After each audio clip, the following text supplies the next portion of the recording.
Assalamualaikum warahmatullahi wabarakatuh. Saya Muhammad Sofan, kelas 1F 1F PJKR NPM 20520458. Di sini saya akan menjelaskan perkembangan olahraga di Indonesia dalam perspektif sejarah. Perkembangan olahraga Indonesia dalam perspektif sejarah. Awal perkembangan olahraga Indonesia ketika bangsa Belanda untuk pertama kalinya menanamkan kekuasaannya di Indonesia. Sejak saat itulah, perkembangan bangsa Indonesia hampir dalam semua aspek kehidupan dipengaruhi oleh bangsa Belanda. Demikian juga, perkembangan dalam aspek olahraga, cabang-cabang olahraga yang berkembang adalah cabang olahraga yang dilakukan di Belanda. Termasuk ketika pada waktu bangsa Jepang menduduki Indonesia, sementara jenis olahraga pribumi baru berkembang pesat ketika zaman kemerdekaan, yang dalam tataran kebijakan dimasukkan ke dalam garis-garis besar haluan negara pada zaman Orde Baru. Perkembangan lebih lanjut, karena negeri Belanda sendiri berada di Eropa dan berada di bawah pengaruh Perancis, maka secara tidak langsung mempengaruhi juga kondisi di Indonesia, termasuk mempengaruhi perkembangan olahraga di Indonesia, sehingga kita mengenal ada sistem olahraga Jerman, sistem olahraga Swedia, sistem olahraga Austria, dan juga Jepang. Terutama setelah Belanda mempunyai tentara yang banyak dalam rangka mempertahankan eksistensinya. Belanda eksistensinya di Indonesia, maka kemudian terlihat masuknya keolahragaan di lingkungan militer. Ada 3 sistem olahraga yang mempengaruhi perkembangan olahraga di Indonesia pada masa penjajahan, yaitu sistem Jerman, sistem Swedia, dan sistem Austria. Ketiganya akan dibahas berikut ini. Yang pertama, sistem olahraga Jerman. Perkembangan olahraga secara formal pada masa penjajahan diawali ketika pada permulaan abad ke-19 masuk dan berkembang olahraga sistem Jerman yang diciptakan oleh Johann Friedrich Gutsmuth pada tahun 1759 sampai 1835 di negeri Belanda. Dan dalam perkembangan berikutnya masuk pula olahraga sistem Jerman yang dikembangkan oleh Jan Spies dan Maul ke negeri Belanda. Menurutnya ada tiga kaidah penting yang harus diperhatikan, yaitu senam harus menyempurnakan peredaran darah dan memperkuat otot-otot dan saraf-saraf. Yang kedua, senam harus mempunyai faktor atau elemen kesukaran. Yang ketiga, senam harus menambah keberanian dan ketangkasan batin. Oleh karena itu, latihan-latihan olahraga harus juga lebih menantang dan mengandung bahaya. Sedangkan bentuk-bentuk latihan gerak dasar menurut Gutsmuth terdiri atas melompat, berlari, melempar, gulat, memanjat, keseimbangan, bermain tali, berenang, dan latihan panca indera.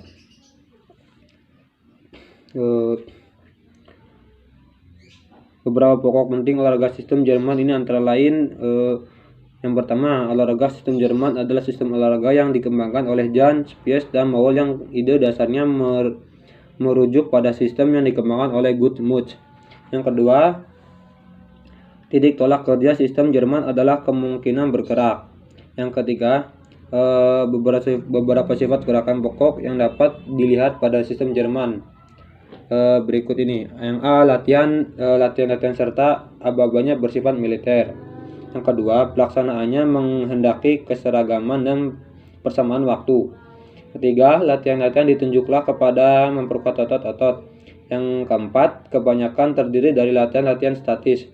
Yang terakhir, dalam pelaksanaan latihannya diperlukan alat-alat khusus atau spesifik seperti steel ring, parallel bars, reststock, dan atau gantungan dan sebagainya.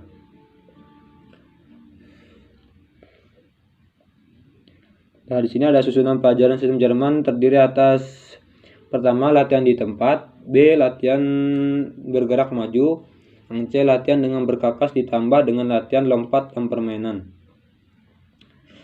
Demikian pokok-pokok pikiran olahraga sistem Jerman yang berkembang di Indonesia. Yang kedua, ada sistem olahraga Swedia. Selama peperangan Napoleon, pemerintah Belanda jatuh ke tangan Prancis, dan kondisi ini menyebabkan Indonesia jatuh pula ke tangan Inggris. perawan demi perawan serentak dilakukan oleh Pangeran Diponegoro atau Perang Jawa tahun 1825 sampai 1830 Masehi. Namun semua peperangan tersebut berhasil dipadamkan dan para pemimpinnya dipenjara atau diasingkan. Bersamaan dengan itu masuk ke Indonesia sistem olahraga Swedia yang dikembangkan oleh Per Hendrik Ling yang mula-mula dibawa oleh para perwira kesehatan Angkatan Laut Belanda, Dr. H.P. Minkema. Sistem ini masuk pula ke sekolah-sekolah dan guru-guru sekolah dan pada tahun 1919 sampai 1920 Masehi mulai diadakan kursus-kursus untuk guru dan sekolah-sekolah dilengkapi perlengkapan latihan sistem Swedia tersebut.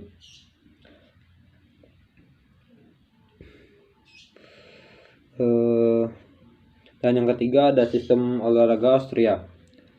Bersamaan dengan perkembangan di negeri Belanda setelah Perang Dunia ke-1 pada tahun 1914 sampai 1918 masuklah sistem Austria.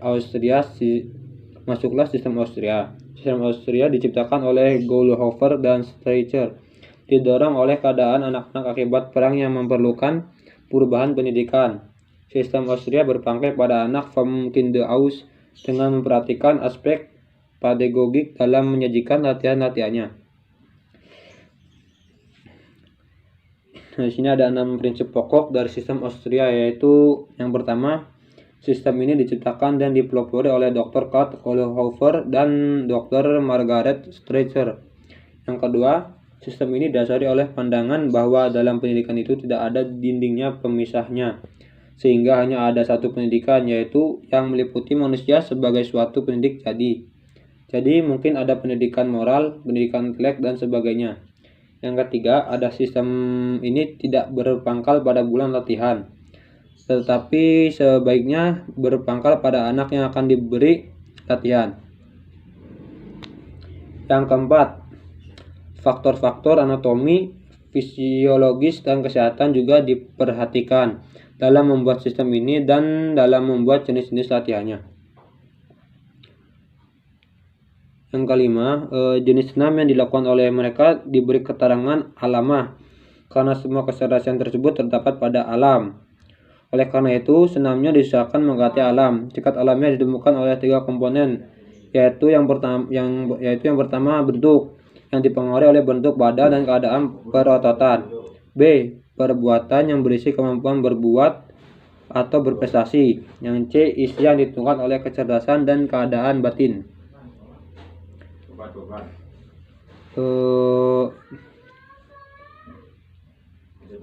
Yang keenam, susunan jam pelajaran dibagi 3. Yang pertama, latihan pendahuluan sebagai pengantar dan pemanasan.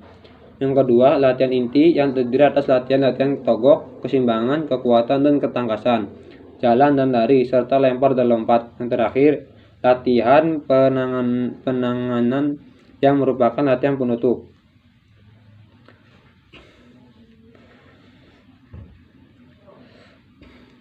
Karena sistem ini memperhatikan aspek-aspek pedagogis, fisiologis, dan psikologis anak.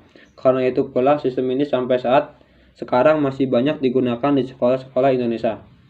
Ketika Jepang menyerah kepada tentara sekutu pada pertengahan bulan Agustus 1945.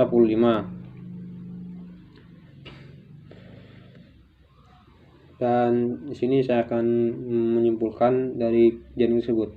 Sejarah dapat mengajarkan setiap orang untuk memahami masa lalu dan menghubungkannya dengan masa kini dan masa depan melalui pemahaman tentang masa lalu. Seseorang bisa memahami konteks kekinian dan meramalkan peristiwa yang mungkin terjadi pada masa yang akan datang. Terima kasih, saya mengucapkan wabillahi taufiq. Assalamualaikum warahmatullahi wabarakatuh.